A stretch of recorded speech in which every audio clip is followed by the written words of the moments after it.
ಅವ್ರು ಬಂದಿದ್ದಕ್ಕೆ ನಾವು ಉತ್ತರ ಕೊಟ್ಟಿದ್ದೀವಿ. ನೀವು ಪ್ರತಿಭಟನೆ ಮಾಡೋದಕ್ಕೆ ಸಿನಿಮಾ ನೋಡಿ ಪ್ರತಿಭಟನೆ ಮಾಡ್ಬೇಕಾಗತ್ತೆ. ಟಾಕ್ಸಿಕ್ ಸಿನಿಮಾದ ಟೀಸರ್ ಬಗ್ಗೆ ಅವ್ರು ಮಾತಾಡಿದ್ದಾರೆ.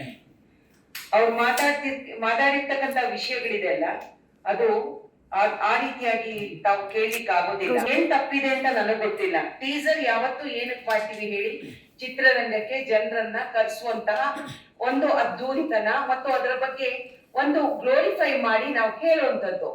ನೀವು ಸೆನ್ಸಾರ್ ಬೋರ್ಡಿಗೆ ಕಂಪ್ಲೇಂಟ್ ಅನ್ನು ಕೊಟ್ಟ ನಂತರ ಅದಿನ್ನೂ ಸೆನ್ಸಾರ್ ಆಗಿಲ್ಲ, ಅವ್ರು ನೋಡ್ತಾರೆ. ನೀವು ಅಷ್ಟೊತ್ತಿಗೆ ನೀವು ಮೀಡಿಯಾನ ಕರೆದ್ರೆ ತಪ್ಪು ಅಂತ ನಿಮ್ಗನ್ಸಲ್ಲ? ಒಂದು ಇಂಡಸ್ಟ್ರಿಯಿಂದ 100 ಕೋಟಿ ಹಾಕಿ ನಿರ್ಮಾಪಕ ಸಿನಿಮಾ ಮಾಡಿರ್ತಾರೆ. ನೀವ್ ಇವತ್ತು ಹೇಳಿ ನನಗೆ, ಇವತ್ತು 93 ವರ್ಷದ ಈ ಇಂಡಸ್ಟ್ರಿ, 92 ವರ್ಷದ ಇಂಡಸ್ಟ್ರಿ, ಇವತ್ತಿನವರೆಗೂ ಯಾವುದೇ ಬೇರೆ ಅನ್ಯ ಮತದ ಬಗ್ಗೆ ಯಾವುದಾದ್ರೂ ವಿವಾದಗಳು ಆಗಿರೋದನ್ನ ತಾವು ಕೇಳಿದ್ದೀರಾ? ಇಂಡಸ್ಟ್ರಿಯಲ್ಲಿ ಇವತ್ತವರೆಗೂ ಮಾಡಿಲ್ಲ. ನಾವು ಇನ್ನೊಂದು ಧರ್ಮವನ್ನ ಗೌರವಿಸುವಂತವ್ರು, ಪ್ರೀತಿಸುವಂತವ್ರು, ನಾವು ಸೌಹಾರ್ದದಿಂದ ಸಿನಿಮಾವನ್ನ ಮಾಡ್ಕೊಂಡು ಹೋಗ್ತೀವಿ.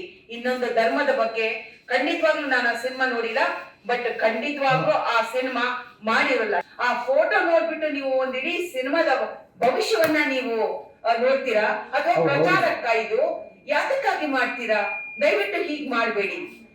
ಸಿನಿಮಾ ನೋಡಿ ಮೇಡಮ್, ನಾವು ಮಾಡ್ತಿರೋದವ್ರಿಗೂ ನಾನು ಇದನ್ನೇ ಈ ಮೂಲಕ ರಿಕ್ವೆಸ್ಟ್.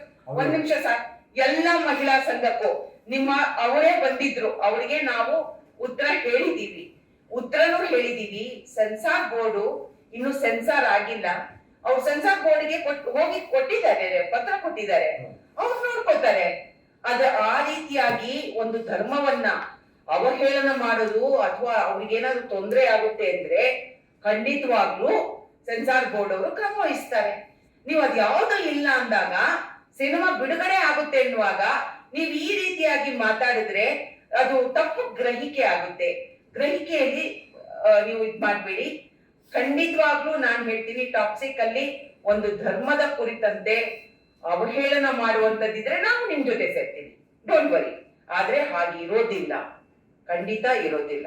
ಯಾಕೆಂದ್ರೆ ವಿಚಾರವಂತರು, ಯಶ್ ನಿರ್ಮಾಪಕರು, ಅವರು ಅಷ್ಟು ಕೋಟಿ ದುಡ್ಡು ಹಾಕಿದಾಗ ಅವ್ರು ಯಾವತ್ತೂ ಅಂತ ಕೆಲಸ ಮಾಡೋದಿಲ್ಲ.